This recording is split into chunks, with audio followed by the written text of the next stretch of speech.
I think difficulty तो मैंने television में ज़्यादा फेस करी थी, बट ऑब्वियसली मज़ेदार टाइम रहा क्योंकि बालाजी में हम लोग को तो फैक्ट्री के नाम से जाना जाता था।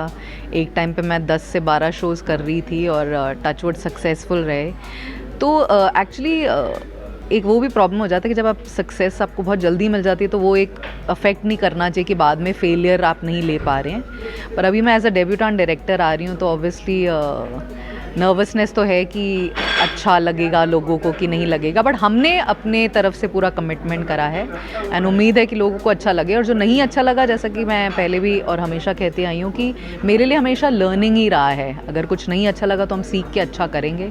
हम ऑडियंस के लिए ही बनाते हैं कंटेंट, अपने लिए तो नहीं बनाते, नहीं तो प्राइवेट वीडियोस पे देखते। तो चाहेंगे कि लोग अच्छा बुरा जैसा भी है कमेंट करें और हम उससे डेफिनेटली कुछ लर्न करके अच्छा बनाएंगे नेक्स्ट। मैम जानना चाहेंगे, पहले स्टोरीज देखी जाती थी, लोग पसंद करते, लेकिन अभी जाके कंपटीशन बढ़ गया है, लोग डिफरेंट जॉनर पसंद करते हैं, जैसे एक्शन, रोमांस। तो मतलब कितनी डिफिकल्टीज आती है अब आपको लोगों को वो चीज़ दिखाने में, वो जो चाहते हो वो बताने में? एक्चुअली कंटेंट जो है ना वो बहुत पर्सनल चीज़ है कि कौन क्या बनाना चाहता है। अभी एक कॉमेडी का डायरेक्टर अगर राज चंडेला को आप बोलेंगे शायद वो डार्क थ्रिलर नहीं बनाना चाहेंगे, बट मैंने जब टेलीविज़न में इतने साल सास बहू किया था तो मेरा हमेशा था कि चाहे मैं फिल्म बनाऊँ या मैं OTT में जाऊँ तो जो मैं जॉनर्स नहीं एक्सप्लोर कर पा रही थी टीवी में वो मैं करूँ, रियल लाइफ स्टोरीज़। क्योंकि ऑब्वियसली टेलीविज़न की ऑडियंस अलग है, हमारी दादी और माँ शायद नहीं देखना चाहेंगे इतने डार्क और घोरी स्टोरीज़। तो मेरा बहुत पहले से कॉन्शियसली था। इनफैक्ट जो मैंने फिल्म स्क्रिप्ट पे भी काम किए थे वो आउट एंड आउट कॉमेडीज़ थे। इनफैक्ट अब वो रियल जोन कॉमेडीज़ इतना कर रहे हैं काम बिकॉज ऑफ आयुष्मान खुराना, राजकुमार राव। तो definitely I think her maker के लिए जो भी जॉनर वो बना रहा है डिफ़िकल्ट तो रहता ही है, बट मैंने कॉन्शियसली अभी जो 3-4 प्रोजेक्ट्स पे काम भी कर रही हूँ वो मैं सारे रियल लाइफ इंसिडेंट पे कर रही हूँ क्योंकि मुझे वो एक्साइट करता है। मतलब एज एन ऑडियंस जब मैं कोई देखने जाती हूँ OTT पे शो तो मेरे को लगता है यार ये रियल लाइफ कहीं से इंस्पायर है, चलो देखते क्या है। तो एक वो हमेशा वो इंट्रीग रहता है कि क्या है, तो उस उम्मीद से मैंने वो सब्जेक्ट्स चूज़ करें कि लोग को भी जब थोड़ा सा पता चले केस के बारे में या नाम के बारे में तो वो थोड़ा गूगल करें और फिर जानना चाहिए कि हमने कैसे उसको पोर्ट्रे किया है।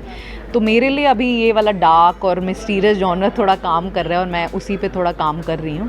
और आगे I think obviously as a maker हम लोग अलग अलग स्पेस में जाते हैं, अच्छा काम करते हैं। हंसल जी को देखिए, उन्होंने कितना अच्छा स्कैम बनाया। I mean it's always like a learning. और उस अभी मैंने पढ़ा है कि उनका सबसे हाई रेटेड था IMDb पर, अभी शायद एस्पिरेंट्स उसके ऊपर आ गया TVF का। तो कंटेंट तो आई थिंक रोज़ अच्छा बनेगा, हर रोज़ आपके स्टैंडर्ड्स बदलेंगे। तो अच्छा है, एज अ मेकर हमारे ऊपर इतने अच्छे लोग हैं जिनसे हम सीख सकते हैं। हम जानना चाहेंगे, हम तंदूर के बारे में आइडिया आपको कैसे आया, आपने कब मतलब कैसे सोचा कि ये दिखाना चाहिए आप लोगों को? आई थिंक जो ओरिजिनल केस है उससे हमने सिर्फ इंस्पिरेशन लिया। हमने ऑब्वियसली फिक्शनलाइज किया क्योंकि हमें अपने एक्टर्स को अलग लाइट में दिखाना था। पर मैं खुद दिल्ली की हूँ तो मुझे याद है ये इंसिडेंट कितना बड़ा टर्निंग पॉइंट रहा था, मतलब हिस्ट्री में। In fact for the longest time ये अनसॉल्व्ड केस था कि क्या हुआ, मतलब कुछ इसका कंक्लूजन ही नहीं आया। और उस टाइम पे सोशल मीडिया इतना था नहीं तो लोगों को इतना पता भी नहीं था कि क्या हो रहा है, मतलब सिर्फ अखबार देखते थे, उसके बाद क्या। तो जब विभू जी ने मुझे बताया कि ऐसे करके कुछ है आप करना चाहेंगे तो उनको भी थोड़ा ऑड लगा कि लड़की को बोलूँ और डेब्यू करना चाह रही है एज अ डायरेक्टर। मतलब मैं तो जंप करके बोला मुझे करना ही है क्योंकि मैं खुद उस टाइम पे दिल्ली में थी जब ये हुआ था। और मुझे ये केसेस बहुत इंट्रीग करते हैं जहाँ पे रिसर्च करना हो, कुछ पता करना हो, कैसे उसको फिक्शनलाइज करना हो। और मैं खुद राइटर भी हूँ तो थोड़ा इजी हो जाता है चीज़ों को पुट टुगेदर करना। तो टाइटल इतना इंटरेस्टिंग है तंदूर, मतलब मेरे को पहले तो इतने मेम्स आ रहे थे कि तंदूरी चिकन कब आएगा, क्या बना रहा है तनुज तंदूर में। पर हम ज़्यादा ऑब्वियसली लीक आउट कर नहीं सकते बिकॉज फेजेस में होता है प्रमोशन। तो इंट्रीग तो रहा है and I think popular actors को लेना, तनुज इतना पॉपुलर है OTT में, रश्मि सोशल मीडिया वगैरह में इतनी पॉपुलर है, प्लस OTT में डेब्यू होना, तो वो सब चीज़ें काफ़ी फेवर में करी काम। अब तो रिजल्ट सिर्फ देखना वही होता है ना, आपने परीक्षा दे दी, अब 10वीं 12वीं के रिजल्ट देखने हैं, बोर्ड्स के क्या आएंगे। तो देखते हैं 23 तारीख को रिलीज़ के बाद कैसा आता है इसका रिस्पॉन्स। आपसे जानना चाहेंगे, आप एक्टर को मतलब जो कैरेक्टर होता है पहले आपको खुद को डालना पड़ता होगा कि क्या मतलब रिजल्ट मिलेगा इसका। तो आपसे जानना चाहेंगे पर्सन कितना इफेक्ट करता है जब स्क्रिप्ट बनाते हैं एंड प्रिपेयर करते हैं, तो आप कितना इफेक्ट करता है वो चीज़? सो आई डोंट नो, अगर आपको पता होगा या टेलीविज़न में आप उस टाइम पे नहीं थे तो मैं एक्चुअली मानी जाती थी, एकता मुझे स्पेशली सेट पे भेजती थी एक्टर्स को एक्टिंग सिखाने।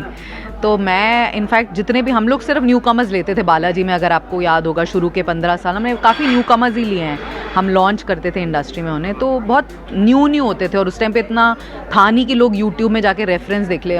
2000 की बात कर रही हूँ, था ही नहीं, फ़ोन्स ही नहीं थे किसी के पास आधों से ज़्यादा।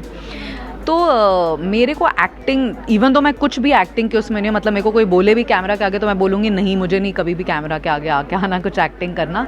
But as a creator, as a writer and as a director मैं सिखा सकती हूँ। तो मैंने सबको सिखाया है, मतलब आप एजाज खान से लेके इकबाल सबको, मतलब मैंने जो चीज़ें कराई हुई हैं। तो मेरे लिए वो एक्चुअली बहुत ईजी टास्क रहता है, बिकॉज मैं खुद स्क्रिप्ट राइटर हूँ, अब मैं डायरेक्ट कर रही हूँ, तो मेरे को एक्टर से क्या चाहिए एग्जैक्टली मैं उनको पूरी कहानी बता देती हूँ, फिर मैं उनको परफॉर्म करने देती हूँ। लकीली अमित, तीसरे वाले जो एक्टर हैं अमित, रश्मि और तनुज, बहुत मतलब दे लाइक ट्रेन्ड एक्टर्स। अगर मैं उनको बता दूँ तो उन्होंने मुझे एक चीज़ के 4 वेरिएशन दे, तो एज अ डायरेक्टर मेरे लिए तो प्लेग्राउंड था, क्योंकि मैं तो चूज़ करी थी, अच्छा नहीं ये वाला नहीं, ये वाला नहीं। उसी का ऑपोजिट होता है जब हम नए के साथ करते हैं, वो उनको समझ नहीं आता। मतलब अगर मैं बोल रही हूँ कि अभी आप मर्डर करके आप रिएक्शन दीजिए, तो कई एक्टर्स को नहीं समझ आता, तो उधर दिक्कत आती है। तो डेफिनेटली मैं लकी रही हूँ कि मुझे अच्छे ट्रेंड कंडीशनड एक्टर्स मिले हैं, तो मेरे लिए अपने पे मेहनत करना ज़्यादा ज़रूरी था रादर देन एक्टर्स, बिकॉज वो लोग को समझ आ गया था प्री प्रोडक्शन में, हमने रीडिंग्स वगैरह करे उसमें समझ आ गया। पर डेफिनेटली मुश्किल तो रहता है, अगर कोई भी बोलता है अरे मेरे लिए तो बहुत ईजी है क्योंकि मैंने 20 साल करा है। मैं आपको बोल रही हूँ मैंने 21 साल करा हुआ है टीवी, बट आज भी मुझे कोई बोले टीवी सेल करना, मेरे लिए इतना टेंशन है क्योंकि कॉम्पिटिशन है, ये अच्छा कर रहा है, वो लोग अच्छा कर रहे हैं, तो ये सब चीज़ें कहीं ना कहीं तो आपको अफेक्ट करती हैं। तो उतना ही अफेक्ट करने देंगे अपने आप को और पॉजिटिव रहेंगे कि अच्छा आउटकम आए। मैम लास्टली 2 दिन बाकी है तंदूर रिलीज होने में, तो मतलब आप कितने एक्साइटेड हो देखने के लिए ऑन स्क्रीन? मैं देखने के लिए तो लोगों के रिएक्शन देखने के लिए ज़्यादा एक्साइटेड हूँ। हम तो इतनी बार देख चुके और सुन चुके और कर चुके कि एक पॉइंट के बाद हम लोग का एक्चुअली जजमेंट चला जाता है कि अच्छा है कि बुरा है। क्योंकि या फिर तो जैसे मैं थोड़ी सी पेसिमिस्टिक हूँ, तो मेरे को लगता है कि नहीं यार इतनी खामियां हैं, लोग पकड़ लेंगे। जो ऑप्टिमिस्ट है वो बोलता है कि नहीं यार इतना अच्छा है, कुछ खराबी नहीं है। तो मैं हमेशा, मेरे को लगता है मैं नेगेटिव में ज़्यादा बेहतर हूँ, क्योंकि फिर मैं ओपन हूँ आइडियाज़ लेने का। अगर मैं बिल्कुल ऑप्टिमिस्टिक नहीं, मैंने तो ऐसा धांसू बनाया कोई हिला नहीं सकता, तो वो थोड़ा डिफेंसिव हो जाता है एज एन इंसान। तो मैं डिफेंसिव नहीं होना चाहती। मैं ये सोचना चाहती हूँ कि मुझे पता है उसमें 50 में से 40 चीज़ें ठीक है, 10 में बहुत खामियाँ हैं। तो अगर वो लोग पकड़ ले तो अच्छी बात है, नहीं है तो ऐसा नहीं कि मैं खुश हो जाऊंगी कि चले गए। मेरे लिए वो है कि वो 10 तो थे खामियां, अब मुझे उन्हें नेक्स्ट टाइम ऐसा करना है कि जो 4 लोगों ने पकड़ा है वो भी ना पकड़ पाए, तो मैं उनको फिक्स करूंगी।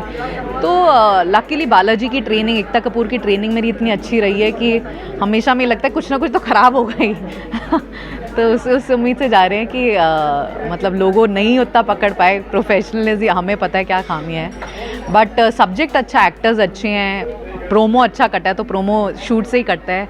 आई होप अच्छी हो सीरीज़, लोगों को अच्छा लगे। 2 दिन है, 23 को देखिए आप लोग कैसा है, 23 जुलाई को। Thank you so much.